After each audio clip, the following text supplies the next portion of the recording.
নমস্কার। সনাতন গল্পের আরেকটি পর্বে আপনাদের সবাইকে স্বাগত জানাই। এই অনুষ্ঠানে সনাতনী পৌরাণিক গল্পের মাধ্যমে আমাদের প্রাচীন জ্ঞান, ঐতিহ্য ও সংস্কৃতির আলো ছড়িয়ে দেওয়ার প্রয়াস করা হয়। এরই ধারাবাহিকতায় আজকে আমরা কথা বলবো মহাদেবের 19টি অবতার সম্পর্কে। আমরা সকলেই ভগবান বিষ্ণুর 10 অবতার সম্পর্কে জানি, তবে ভগবান শিবের অবতার সম্পর্কিত আলোচনা সাধারণত কম শোনা যায়। এর কারণ হলো সনাতন ধর্মে ভগবান শিবের অবতারের গুরুত্ব বিশেষ করে শৈব সম্প্রদায়ের মধ্যে সীমাবদ্ধ থাকে, তাই সার্বজনীনভাবে তা তেমন গুরুত্ব পায় না। তবে শাস্ত্র বিশেষজ্ঞরা জানান যে ভগবান শিবের বহু অবতার রয়েছে, যা মানব সমাজের নানা দিক নিয়ে গভীরভাবে শিক্ষা দেয় আমাদের। ভগবান বিষ্ণুর অবতারগণ পৃথিবীতে পাপী ও অশুভ শক্তির বিনাশ করতে অবতীর্ণ হন যুগে যুগে।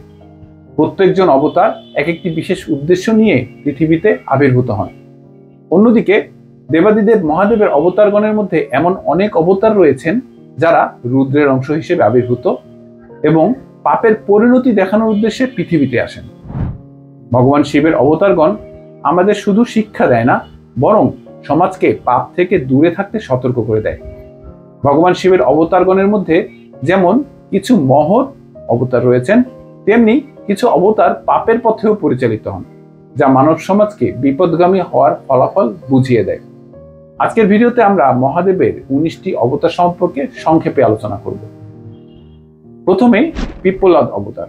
পিপ্পলাদ ছিলেন দধিচি মুনির পুত্র। শনিদেবের কুদৃষ্টিতে বৃত্তাসুরকে বধ করার জন্য দেবতাদের অনুরোধে দধিচি মুনি সস্ত্রীক দেহত্যাগ করেন। পরবর্তীকালে দধিচি মুনির পুত্র পিপ্পলাদ বড় হয়ে শনিদেবকে অভিশাপ দেন যে নক্ষত্রপথ থেকে বিচ্যুত হবার। পরবর্তীতে দেবতাদের অনুরোধে পিপ্পলাদ অবতার শনিদেবকে এই শর্তে ক্ষমা করেন যে 16 বছর পর্যন্ত তিনি কারো ক্ষতি করতে পারবেন না। সেই কারণে মনে করা হয় মহাদেবের পিপ্পলাদ অবতারের ধ্যান করলে শনিদেবের প্রকোপ থেকে রক্ষা পাওয়া যায়। দ্বিতীয়, নন্দী অবতার। নন্দীদেবকে মনে করা হয় কৈলাসের দ্বারপাল। মহর্ষি মিলাদ নামের একজন শিবভক্ত ঋষি ছিলেন পুরাকালে। তিনি মহাদেবকে নিজের পুত্র হিসেবে প্রার্থনা করেন। মহাদেব তার এই আশা পূরণের আশীর্বাদ প্রদান করেন এবং কিছুকাল পরে তিনি ষাঁড়ের মুখমণ্ডল বিশিষ্ট চতুর্ভুজ পুত্র প্রাপ্ত করেন। এই পুত্রই নন্দী মহারাজ। পরে নন্দীদেব কঠোর তপস্যা করেন এবং মহাদেবের কাছে তার বাহন হবার প্রার্থনা করেন এবং পরবর্তীতে শিব তার মনোবাসনাও পূর্ণ করেন। তৃতীয়, বীরভদ্র অবতার। দক্ষযজ্ঞের সময় ভগবান শিবের ক্রোধের থেকে আবির্ভূত হন এই বীরভদ্র অবতার। দক্ষযজ্ঞে সতীর আত্মাহুতির পর মহাদেবের উৎপাটিত জটা থেকে পৃথিবীতে এই শক্তিশালী অবতার উপস্থিত হন এবং দক্ষযজ্ঞে এক ভীষণ ধ্বংসযজ্ঞ চালান ও রাজা দক্ষকে তার কৃতকর্মের জন্য শাস্তি প্রদান করেন। চতুর্থ, কালভৈরব অবতার। কালভৈরব অবতার মহাদেবের আরো একটি উগ্র অবতার। ব্রহ্মার কামাবৃত মস্তক কর্তনের পাপ পরিহার করতে মহাদেব কালভৈরব রূপ ধারণ করেন। স্কন্দ পুরাণ ও তন্ত্র চূড়ামণি শাস্ত্র অনুযায়ী 64 জন ভৈরবের কথা বলা আছে। এর মধ্যে 8 জন ভৈরবকে অষ্টাঙ্গ ভৈরব বলা হয়। এই 8 জন ভৈরব শক্তিপীঠ মন্দিরের সমূহের রক্ষক হিসেবে বিবেচনা করা হয়। পঞ্চম, সরব অবতার। লিঙ্গ পুরাণ অনুযায়ী অত্যাচারী রাজা হিরণ্যকশিপুকে নিহত করার পর শ্রী নৃসিংহদেবের ক্রোধ প্রশমিত করতে শিব সরব অবতার ধারণ করেন। এই অবতার এক অষ্টপদী কৃষ্ণবর্ণ সিংহমুখী পাখির সংমিশ্রণ বলে জানা যায় শাস্ত্র অনুযায়ী। ষষ্ঠ, বৃহপতি অবতার। বিশ্বনার ও শুচিস্মতি দম্পতি সন্তানহীন ছিলেন। পরবর্তীকালে বিশ্বনার মহাদেবের তপস্যা করে মহাদেবকে সন্তুষ্ট করে মহাদেবকে পুত্র হিসেবে পান। সেই পুত্রের নাম ছিল গৃহপতি।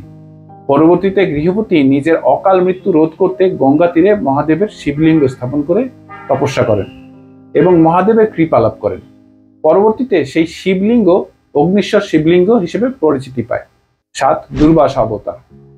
ঋষি অত্রি এবং তার স্ত্রী অনুসুয়ার পুত্র দুর্বাসা মুনি শিবের ক্রোধ থেকে জন্মগ্রহণ করেন দুর্বাসা অবতার। ব্রহ্মার সাথে মনোমালিন্যের ফলে মহাদেবের এই ক্রোধ সৃষ্টি হয়। মহাদেবের ক্রোধের থেকে সৃষ্টি হওয়াতে দুর্বাসা মুনিকে শিবাংশ বা রুদ্রাংশ বলা হয়। তিনি তার অভিশাপের জন্য বিখ্যাত হলেও আশীর্বাদ করেছেন এমন নজিরও পাওয়া যায়। যেমন জনশ্রুতি আছে, কাককে তিনি আশীর্বাদ করায় কাক দীর্ঘায়ু একটি পাখি হয় এবং শ্রাদ্ধের প্রসাদ প্রথম কাককে দেয়া হয়। অষ্টম, অশ্বত্থামা অবতার। মহাভারতের বিখ্যাত চরিত্র দ্রোণাচার্যের পুত্র অশ্বত্থামা। মহাভারতে তিনি তার নীতি নৈতিকতা বিবর্জিত কাজের জন্য শাস্তি পান এবং মহাদেবের এই অবতারের মাধ্যমে আমরা শিখতে পারি যে যতই শক্তিশালী হোক না কেন, হিংসা এবং পাপের পরিণতি সবসময় নির্মম হয়। নবম, ঋষভ অবতার। ষাঁড়রূপী এই অবতারের সৃষ্টি হয়েছিল শ্রী বিষ্ণুর সেই সব সন্তানদের বধ করতে যাদের জন্য সৃষ্টি বিনাশ হতে শুরু করেছিল। সমুদ্র মন্থন হতে উত্থিত সুন্দরী কন্যাদের এই সন্তান দান করেছিলেন শ্রীবিষ্ণু। ভগবত পুরাণে মহাদেবের এই অবতারের কথা উল্লেখ আছে। দশম, জ্যোতিনাথ অবতার। ভগবান শিবের এই অবতারের মাধ্যমে আমরা অতিথি সেবার এক উজ্জ্বল দৃষ্টান্ত দেখতে পাই। পুরাকালে অম্বুদাচল নামক পাহাড়ের পাদদেশে বসবাস করতেন আহুক ও আহুকা নামে এক শিবভক্ত দম্পতি। এই দম্পতি এক রাতে ঋষি জ্যোতিনাথ রূপী মহাদেবের সেবা করে মহাদেবের আশীর্বাদ পুষ্ট হন। এই অবতারের মাধ্যমে আমরা শিখতে পারি যে অতিথি সেবা ঈশ্বর সেবার সমান। 11তম হচ্ছে হনুমান অবতার। হনুমান পবনদেব ও অঞ্জলি দেবীর পুত্র। তার শক্তি ও বীরত্বের গাথা রামায়ণ এবং মহাভারতে বর্ণিত আছে। নন্দীদেবের রাবণের প্রতি অভিশাপ দেওয়ার ফলে মহাদেব হনুমান অবতার ধারণ করেন। সনাতন ধর্মের চিরঞ্জীবীর কথা বলা আছে, তার ভিতর একজন হচ্ছে এই হনুমান। শাস্ত্রে বলা আছে যে যেখানে রাম নাম হয় সেখানে তিনি অবস্থান করেন সূক্ষ্ম দেহে। ভক্তি ও সমর্পণের এক অনন্য উদাহরণ এই হনুমান অবতার। 12, কৃষ্ণ দর্শন অবতার। সূর্যবংশীয় রাজপুত্র লাভাগ পিতার আদেশ পালন করতে যজ্ঞাবিশিষ্ট নিয়ে যাবার কালে মহাদেবের কৃষ্ণ দর্শন অবতারের সম্মুখীন হন এবং কৃষ্ণ দর্শন অবতার তাকে বাধা দিলে রাজপুত্র নাভাগ পিতার আদেশ পালনে অটল থাকায় মহাদেব খুশি হন এবং রাজপুত্র নাভাগের প্রতি ধর্মজ্ঞান যাচাই করেন। পরবর্তীতে তিনি নাভাগকে প্রাণ ভরে আশীর্বাদ করেন। 13তম হচ্ছে ভিক্ষুচার্য অবতার। পুরাকালে সত্যরথ নামক একজন রাজা যুদ্ধে পরাজিত এবং নিহত হন। সেই রাজার রানী ছিলেন সন্তান সম্ভবা। রানী পলায়নের সময় অরণ্যের সন্তান প্রসব করেন এবং মারা যান। তখন মহাদেব ভিক্ষুচার্য নামক এক ভিক্ষুক রূপে পৃথিবীতে আসেন এবং সদ্যজাত সন্তানকে এক ভিখারিনীর কাছে লালন পালনের ভার দেন। এই অবতার থেকে আমরা জানতে পারি এবং শিখতে পারি পৃথিবীতে কেউ অনাথ নয়, মহাদেব সর্বদা আমাদের সঙ্গেই আছেন। 14, সুরেশ্বর অবতার। উপমন্যু নামক এক শিবভক্ত শিশুর প্রার্থনায় তুষ্ট হয়ে মহাদেব সুরেশ্বর অবতার ধারণ করেন। এখানে বলা ভালো যে সুরেশ্বর বলতে বোঝায় দেবরাজ ইন্দ্রকে। মহাদেব দেবরাজ ইন্দ্রের রূপে শিশুটির পরীক্ষা নেন এবং সন্তুষ্ট হয়ে উপমন্যুকে এক ক্ষীরের সাগর উপহার দেন। 15, কিরাত অবতার। মহাভারতের সময় যুদ্ধের অস্ত্র সংগ্রহের জন্য যখন অর্জুন পশুপাত অস্ত্রের জন্য মহাদেবের তপস্যা করেন, তখন মহাদেব অর্জুন পশুপাত অস্ত্র ধারণের যোগ্য কিনা সেই পরীক্ষা করার জন্য কিরাত অবতার ধারণ করেন এবং পরীক্ষায় সফল হলে অর্জুনকে তিনি পশুপাত অস্ত্র প্রদান করেন। 16, ব্রহ্মচারী অবতার। দেবী পার্বতী যখন মহাদেবকে পতি হিসেবে পাওয়ার জন্য তপস্যা করছিলেন, তখন মহাদেব ব্রহ্মচারী অবতার ধারণ করেন। তিনি দেবী পার্বতীর কাছে এসে নিজের ব্যাপারে নিন্দা করতে থাকেন এবং তার তপস্যা থেকে তাকে টলানোর জন্য চেষ্টা করেন। কিন্তু যখন তিনি দেবী পার্বতীকে তপস্যা থেকে টলাতে অসফল হন, তখন তিনি নিজ রূপে অবতীর্ণ হন এবং দেবী পার্বতীকে আশীর্বাদ করেন। 17তম হচ্ছেন সুরানর্তক অবতার। দেবী পার্বতীর শর্ত অনুযায়ী মহাদেব দেবী পার্বতীর বাবা হিমালয়কে সুরানর্তক অবতার রূপে ডমরু বাজিয়ে নৃত্য দেখিয়ে খুশি করেন এবং পুরস্কার হিসেবে দেবী পার্বতীকে পত্নী হিসেবে চেয়ে নেন। 18তম যজ্ঞেশ্বর অবতার।